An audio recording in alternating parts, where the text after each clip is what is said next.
हालांकि बात गाइज ये है कि मैं इतने दूर क्यों आया हूँ सिर्फ और सिर्फ बाइक के पार्ट्स लेना। तो जी हाँ गाइज, मैं सिर्फ बाइक और बाइक के पार्ट्स ही लेने आया हूँ, क्योंकि इटावा का सर्विस सेंटर एक नंबर का निहायती घटिया सर्विस सेंटर है। जी स्क्वायर मैं उनके बारे में बहुत कुछ सुना था। अब सेल्फ परचेसिंग थोड़ी कर लूँ, इतनी दूर आया हूँ तो थोड़ा देख लेते हैं, कुछ अपने लिए खुद परचेज़ कर लेता हूँ और जिस तरीके से नाम है उस तरीके से दर्शन भी हो जाए तो ज़्यादा अच्छा रहेगा।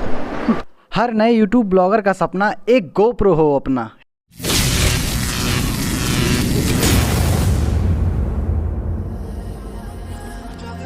Hello everyone, dark lichens blog में आप लोगों का बहुत बहुत स्वागत है। कैसे हैं आप लोग? आई होप बहुत ज़्यादा अच्छे हैं। मैं आरस राजपूत। आज मैं सुबह निकला था अपने घर से अप्रॉक्स 8 बजे के टाइम पे कानपुर के लिए। अभी जस्ट एंटर किया है। अभी बज रहे हैं 10:30 से 11 बजने वाला है। शोरूम्स वगैरह ओपन हो गए होंगे। आज मैं आया हूँ यहाँ पे सर्विस सेंटर्स में यामा के।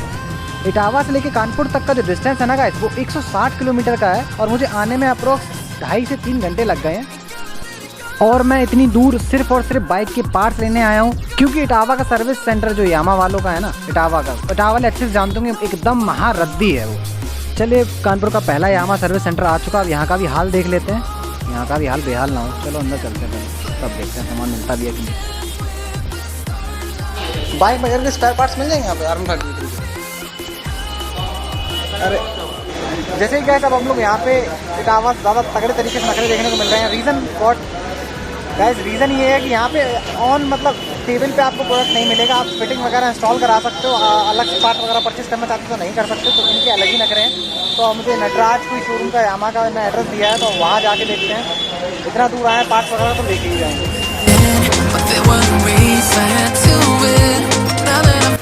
बहुत ज़्यादा हालत ख़राब हो रही है, बट एक बात बोलूँगा, यहाँ थोड़े कुछ पार्ट्स मिल गए। एक्सेलरेशन वायर वगैरह कुछ रह गया, पॉकेट्स वगैरह सब मिल गया है।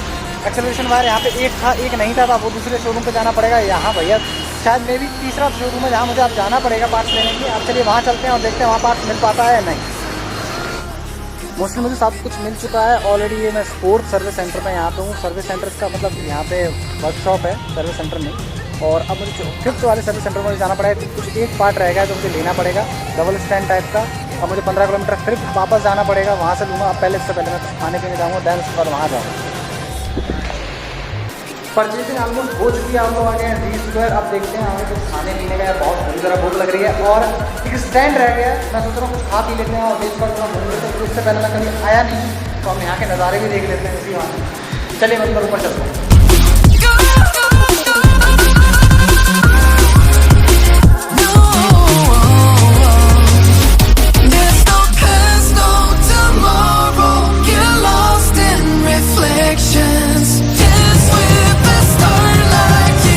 जी स्क्वायर मैं उनके बारे में बहुत कुछ सुना था। अब सेल्फ परचेसिंग थोड़ी कर लूँ, इतनी दूर आया हूँ तो थोड़ा देख लेते हैं, कुछ अपने लिए खुद परचेज़ कर लेता हूँ और इस तरीके से नाम है उस तरीके से दर्शन भी हो जाए तो ज़्यादा अच्छा रहेगा। सो आप लोगों को समरी में बता देता हूँ मेरा किस टाइप से यहाँ पे एक्सपीरियंस रहा कानपुर आने। मैं कानपुर आया था 11:30 बजे के अप्रॉक्स, और मैंने सबसे पहले आके एक सर्विस सेंटर पे गया तो वहाँ बोला ऑन काउंटर सेल नहीं करते, और जो भी इंस्टॉलेशन कराना है आपको वहाँ के एम्प्लॉय से इंस्टॉल कराना होगा तो आप इंस्टॉल करा सकते हो, अदरवाइज वो परचेज करने के लिए नहीं था। तो उनसे मैंने एक ऑप्शन पूछा कि यहाँ पे आसपास कोई यामा डीलर है जो मुझे स्पेयर पार्ट्स दे सके, जो मुझे पार्ट्स चाहिए। तो उन्होंने पूछा क्या क्या चाहिए, तो मैंने बोला कि काफ़ी पार्ट्स है। तो कह रहे एक काम कीजिए, आप दूसरी एजेंसी चले जाइए, वहाँ पे जाके आपको पार्ट्स वगैरह मिल जाएंगे। तो मैं वहाँ पे चला गया। तो नटराज पे मैं पहुँचा। यामा नटराज भैया, बहुत अच्छी सर्विस थी उनकी, और काफ़ी वेल तरीके से उन्होंने पार्ट्स वगैरह प्रोवाइड कर दिए। उसमें 2-3 चीज़ें रह गई, एक्सेलरेशन वायर रह गया था और कुछ थोड़े बहुत पार्ट्स वगैरह रह गए, तो वो सब छूटा, बाकी सब तो ऑलमोस्ट मिल गया। इवन 2 एम्पियर का फ्यूज़ भी मिल गया। फ्यूज़ मिलने के बाद मेरे कुछ डाउट्स थे तो वो भी मैंने क्लियर कर लिए। फिर मैं दूसरे पे गया, तो मैं दूसरे सर्विस सेंटर गया, तो मैंने वहाँ से बात की। यामा नटराज पे मैं परचेज़ करने गया तो दैन वहाँ पे सब कुछ मिल गया, ऑलमोस्ट में सब कुछ मिल ही गया था। तो जो वहाँ नहीं मिला तो मैं दूसरे सर्विस सेंटर पे गया, उन्होंने भी बोला कि काउंटर सेल सर्विस नहीं है। तो मैंने उनसे बोला कि सर मैं इटावा से आया हूँ, स्पेशली मैं पार्ट्स परचेज़ करने आया हूँ, क्योंकि हमारे इटावा का जो सर्विस सेंटर है बहुत ज़्यादा गंदा एक्सपीरियंस है। मैंने स्टोरी बताई तो वो खुद भी बोले कि हाँ वहाँ बहुत बर्बाद हिसाब किताब चल रहा है, तो आप यहाँ से चलो मैं बोल देता हूँ। तो 1-2 जो पार्ट्स रह गए तो उन्होंने वो भी मेरा अरेंजमेंट करा दिया। हालांकि बात गाइज ये है कि मैं इतने दूर क्यों आया हूँ सिर्फ और सिर्फ बाइक के पार्ट्स लेना। तो जी हाँ गाइज, मैं सिर्फ बाइक और बाइक के पार्ट्स ही लेने आया हूँ, क्योंकि इटावा का सर्विस सेंटर एक नंबर का निहायती घटिया सर्विस सेंटर है। वहाँ पे एक सिंगल बोल्ट अगर आप परचेज़ करने के लिए जाओगे ना, तो वहाँ पे वो ये बोलेंगे सर अभी आ जाएगा, आप ऑर्डर लगा दीजिए तो आ जाएगा। मतलब एक बोल्ट, एक छोटा सा बांसल टाइप तक का लेने जाओगे। फ्यूज़ की बात तो दूर की बात, 7 रुपये का फ्यूज़ आता होगा, 7 से 10 रुपये का फ्यूज़ आता होगा। वो फ्यूज़ तक उनके पास नहीं होता, प्रोवाइड नहीं कर पाते। 10 से 12 दिन का ऑर्डर लगाते हैं, उसका प्रोडक्ट नहीं आता। मतलब मुझे इतना सामान लेना था अप्रॉक्स, आप ये समझ लीजिए 5000 से लेकर 6000 का अप्रॉक्स तो मुझे सामान लेना पड़ा, और उसमें से मोस्टली सामान उनके पास है ही नहीं। और कुछ सामान अगर उनके पास, एक सीन जो मेरे साथ हुआ जिससे मैं उनसे बहुत बुरी तरह चिढ़ गया हूँ, वो एक नंबर के चूतिया इंसान है। अगर आपसे कोई फटा पैकेट आपको देंगे तो वो फटा पैकेट वापस लेंगे नहीं। मुझे डिस्क पैड दे रहे थे 960 रुपये के, रेयर डिस्क पैड, उस फटा पैकेट था। तो मैंने बोला भैया फटा पैकेट है, दूसरा पैकेट दो सील्ड जो हो, क्योंकि फटा इतना ज़्यादा फटा हुआ था कि आप रिप्लेस करके दूसरा डिस्क पैड रख सकते हो, और आफ्टर मार्केट में लोकल कितने भी आ रहे हैं, और जला हुआ चिपका रखा था। तो मैंने बोला आप एक काम कर दूसरा पैकेट दे दीजिए। तो उतने बोले कि सर हमारे पास है नहीं। अब मैं दूसरे पार्ट्स मांग लूँ, दूसरे पार्ट्स भी उनके पास नहीं है, तो मैं क्या सोल्यूशन निकालता। तो मैंने डिसाइड किया, उन्होंने बोला एक काम कीजिए सर, हमारे पास होता नहीं है, हमारे पास हो नहीं पाया। तो काम करना होता, फिर ये बहुत बोलते हैं कि सर आप जैसे कस्टमर्स को बहुत देखते हैं। तो सर एक चीज़ मैं बताना चाहूँगा, आप कितने भी कस्टमर चलाओ, हर इंसान को, अगर आप कोई एजुकेटेड बंदा है, अगर वो नॉर्मली डील करता है, वो ज़्यादा बहस नहीं करना चाहता, तो वो बंदा बेवकूफ़ नहीं है। हर इंसान अलग अलग होता है, हर किसी का नेचर अलग अलग होता है। कोई अगर मेहनत का पैसा इन्वेस्ट कर रहा है तो वो 4 सवाल करेगा उस चीज़ के बारे में, अगर उसको हक है उस चीज़ का। ठीक है, पैसे दे रहा है, बिल आप दे रहे हो, बस। अगर आप मुझे फटा पैकेट देते हो तो मैं ले लेता हूँ, मगर जब मैं फटा पैकेट आपको अगर कुछ चीज़ देता हूँ, वही प्रोडक्ट अगर मैं फाड़ के देखने के बाद मैं वापस करूँ, सर आप वापस कर लीजिए, तो आप वापस करोगे? नहीं करोगे। ये आपकी पॉलिसी ब्रेक करती है। और आप मुझे फटा पैकेट देते हो खरीदने के लिए, तो मैं सील ब्रेक चीज़ में परचेज़ कर लूँगा, कोई एंगल से नहीं करूँगा। उनको ना सिर्फ उस टाइम के लिए पार्ट्स रखने होते हैं जो सर्विस के टाइम में कोई आता ना, एयर फिल्टर हुआ, ऑयल फिल्टर हुआ, आपका यामा ल्यूब हुआ। इसके अलावा आप कोई भी चीज़ उनसे कहोगे ना, सर मेरा सामान ये टूट गया है, मुझे अपना परचेज़ चाहिए, खरीदना है, तो उनके पास वो पार्ट अवेलेबिलिटी होती ही नहीं है। और फिर उनसे वो ये बोलते हैं कि आप ऑर्डर लगा दीजिए, इतने दिन बाद आएगा, इतने दिन बाद आपको मिल जाएगा। सर और आप एक बात बताइए, आप ऑर्डर लगा भी दें, चलिए आप एक टाइम बताते हैं, फिर नंबर देते हैं, और नंबर पे कॉल करो तो कोई लड़की फ़ोन उठाती है असिस्टेंट, और उससे बोलो तो श्योर करने के लिए 10 घंटे में तो कॉल ट्रांसफ़र होती है। फिर बात करते हैं तो बात पता ही नहीं चल पाती हुआ क्या, सर आपका पार्ट अभी आया नहीं, 3 से 4 दिन में आ जाएगा। ऐसा सीन इनका हमेशा ही चलता है, और हमेशा चलता रहा है अभी तक, जब से मैंने ये बाइक परचेज़ वहाँ से की है। मेरी सबसे बड़ी गलती थी चौबे यामा से इटावा से मुझे बाइक परचेज़ करना, यामा R15 V3। इवन उन्होंने मुझे भी एक्सपेंसिव भी दी थी, मतलब दूसरे मार्केट कंपेयर में मुझे 2 से 3 हज़ार रुपये एक्सपेंसिव दी थी।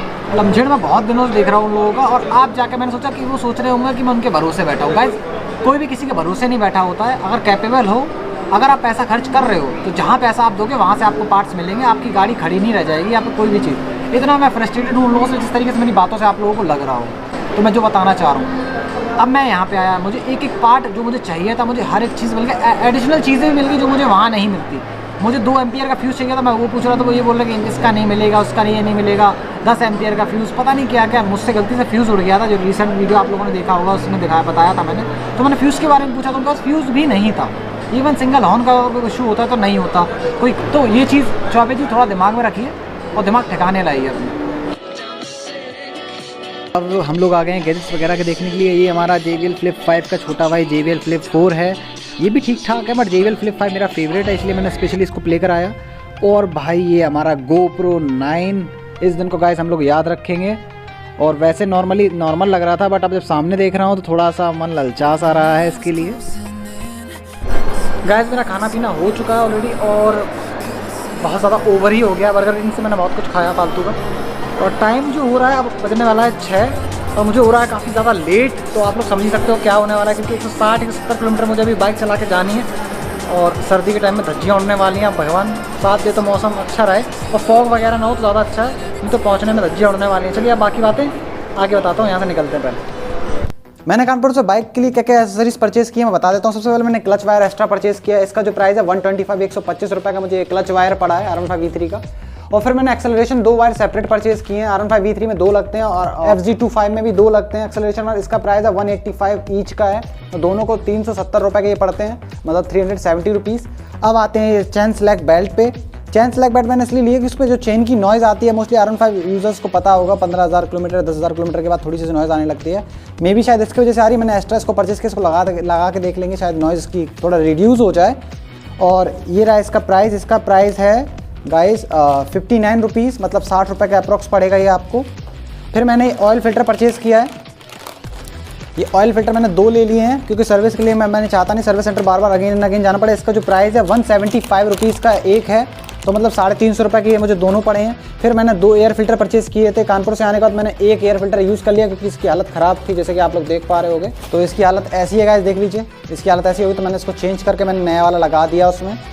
तो दोनों एयर फिल्टर मुझे 251 का एक एयर फिल्टर पड़ा है 251 रुपये का, मतलब 502 रुपये के मुझे 2 एयर फिल्टर परचेज़ किए हैं। फिर मैंने 2 एम्पियर के फ्यूज़ परचेज़ किया था और 15 एम्पियर के 2 फ्यूज़ परचेज़ किए थे। इसका जो एक फ्यूज़ का प्राइस था वो 7 रुपये था, मतलब 7 रुपीज़ का पड़ा था मुझे 59 रुपीज़, मतलब 50 रुपये के मुझे फ्यूज़ मिल गए थे ऑलमोस्ट। मैंने 5 फ्यूज़ 2 एम्पियर के लिए थे और 15 एम्पियर के 2 फ्यूज़ परचेज़ किए थे। और फिर मैंने ड्रेन बोल्ट R15V3 के लिए था। मेरा ड्रेन बोल्ट थोड़ा स्लिप हो गया था जहाँ से ऑयल ड्रेन करते हैं, इंजन ऑयल, तो मैंने एक बोल्ट एक्स्ट्रा परचेज़ कर लिया था, स्लिप ना हो जाए फ्यूचर में, दैट्स वाई मैंने एक्स्ट्रा परचेज़ कर लिया। इसका जो प्राइस है 78 रुपीज़, मतलब अप्रॉक्स 80 रुपये का ये। और फिर मैंने डिस्क पैड परचेज़ किए थे फ्रंट वाले डिस्क पैड मेरे भी ऑलमोस्ट घिस गए थे, इसकी हालत ऑलमोस्ट ख़राब हो गई थी, मैंने इसको भी रिप्लेस कर दिया है, मैंने एक्स्ट्रा लेके आया था। फिर भी रेयर वाले मेरे बचे हुए हैं, तो मैंने ये वाले डिस्क पैड नए परचेज़ किए। इसका 960 रुपये, मतलब 960 रुपीज़ का मुझे ये पड़ा है। और एक सब्सक्राइबर मुझसे पूछ रहा था बाइक की पॉलिश वगैरह के लिए कुछ पूछ रहा था, तो मैंने वैक्सपॉल की ये पॉलिश परचेज़ की है, 180 रुपीज़ की मुझको मिली है। एक फॉर्म मिलता है पॉलिश करने के लिए, वो मैंने हटा दिया, बॉक्स में ज़्यादा जगह ले रहा था, दैट्स वाई। ये मुझे स्पॉकेट 48 टीथ और 14 टीथ में आता है R15V3 का। MT15 का अलग आता है स्पॉकेट, इसका अलग आएगा। इसका जो प्राइस मुझे पड़ा है अप्रॉक्स आपको 1760 रुपये का अप्रॉक्स पड़ा है, 1758 रुपीज़ का मुझे पड़ा है। और फिर जो मैंने एक्स्ट्रा सामान परचेज़ किया जो मुझे ऑनलाइन में मिल सकता तब भी मैंने परचेज़ किया, मुझे ऑफलाइन मुझे ये लिक्यूमोली के परफॉर्मेंस पैक मैंने परचेज़ कर लिया। मैंने इंजन फ्लश छोड़ के full system cleaner extra purchase कर लिया क्योंकि मैं यूज़ करता रहता हूँ, दैट्स वाई। फिर एमओ SO2 शूटर्स भी मैंने परचेज़ किए हैं, तो इनका प्राइस मैं बता देता हूँ। 850 रुपीज़ का मुझे पड़ा है, 800-850 रुपये का मुझे एक डब्बा ये पड़ा है 1 लीटर का। तो मैंने 2 परचेज़ किए हैं, तो मुझे अप्रॉक्स पड़ गया 1700 रुपये की ऑयल पड़ गया है। तो एमओ SO शूटर जो पड़ा है वो 249 रुपीज़ का ऑन MRP मुझे मिला है। ये भी मुझे 250 रुपये का पड़ा है, 250 का ये मिला है, तो 500 रुपये ये हो गए, ये हो गया आपका 1700 और ये 1000 रुपये के पड़े होंगे। ये भी आपके 249 रुपीज़ का है, मतलब 996 रुपीज़ के मुझे पड़े हैं। जो फुल सिस्टम क्लीनर है इनकी बात कर रहा हूँ, मैंने 4 परचेज़ किए हैं एक्स्ट्रा मैंने कुछ। इन सारे पार्ट्स का सब टोटल अगर किया जाए तो 8053 रुपीज़ का होता है, मतलब 8100 रुपीज़ के अंडर में ये सब मुझे मिल गया है। और अगर मेरा खर्चा देखा जाए, मेरा कानपुर से आने जाने का टोटल मिला कर तो 10,000 के अप्रॉक्स मेरा पहुँच ही गया था टोटल। तो ये हुआ था पूरा सब। गाइस आप लोगों के मन में चल रहा होगा कि मैंने ये बाइक के जो पार्ट्स हैं उन्होंने एक्स्ट्रा कुछ पार्ट्स क्यों परचेज़ कर रखे हैं, तो मैं बता देता हूँ आप लोगों को। मेरा इन फ्यूचर कभी प्लान नहीं है मैं इटावा के जो यामा सर्विस सेंटर मैं यहाँ दोबारा विजिट करूँ या मुझे जाना पड़े। मुझे वहाँ जाने से अच्छा मैं दूसरी सिटी में चला जाऊँगा एक बार, इसलिए मैंने कोई रिस्क नहीं पाला। मैंने एयर फिल्टर, ऑयल फिल्टर, ये सब कुछ एक्स्ट्रा परचेज़ कर लिया। इवन डिस्क पैड भी मैंने एक्स्ट्रा परचेज़ कर लिए थे। स्पॉकेट भी मेरा अभी बहुत बचा हुआ है, फिर भी मैंने परचेज़ कर लिया। मेरा स्पॉकेट ही अभी बचा होगा 40% मेरा स्पॉकेट बचा हुआ। इंजन ऑयल की सर्विस तो अभी रिसेंटली मैंने की थी, तो अभी 5-6 हज़ार किलोमीटर 1 साल के लिए समझ लीजिए मेरे पार्ट्स ऑलरेडी मेरे पास आ चुके हैं। जो छोटे मोटे बोल्ट वगैरह भी होगा ना, तो उसके लिए मैं बाहर ही जाऊँगा लेने के लिए। So that's it guys. I hope आप लोगों को मेरा वीडियो समझ में आया होगा, मैं किस टॉपिक पे मेरा ये वीडियो था और पसंद आया होगा। अगर कोई सवाल है, सुझाव हो तो आप मुझे कमेंट सेक्शन में बता सकते हो। मेरा एक सुझाव है आप लोगों के लिए कि आप लोग अगर इटावा में रहते हो और इटावा में कहीं यामा या की स्कूटी या बाइक या कुछ भी परचेज़ करना चाहते हो, तो आप यहाँ से ना ही लो, ज़्यादा अच्छा रहेगा। कोई अदर डीलर देख लीजिए, चाहे भले थोड़ा आपको दूर जाना पड़े, मैनपुर या कोई आसपास इटावा के आपके आसपास नियर बाई पड़े, क्योंकि आफ्टर सेल सर्विस इनकी बिल्कुल कस्टमर से अच्छे से डील नहीं करते। ये लोग कस्टमर से तो बिल्कुल अच्छे से डील नहीं करते। इनका मतलब ये है कि बस चुपचाप आओ, अपना काम करो और जाओ। ये जैसा भी काम करे आप बस सवाल जवाब ना करो, आप निकल जाओ काम करके, इस टाइप का दिमाग होता है। सो गाइज मेरा बस इतना ही वीडियो था। आई होप आप लोगों को पसंद आया होगा।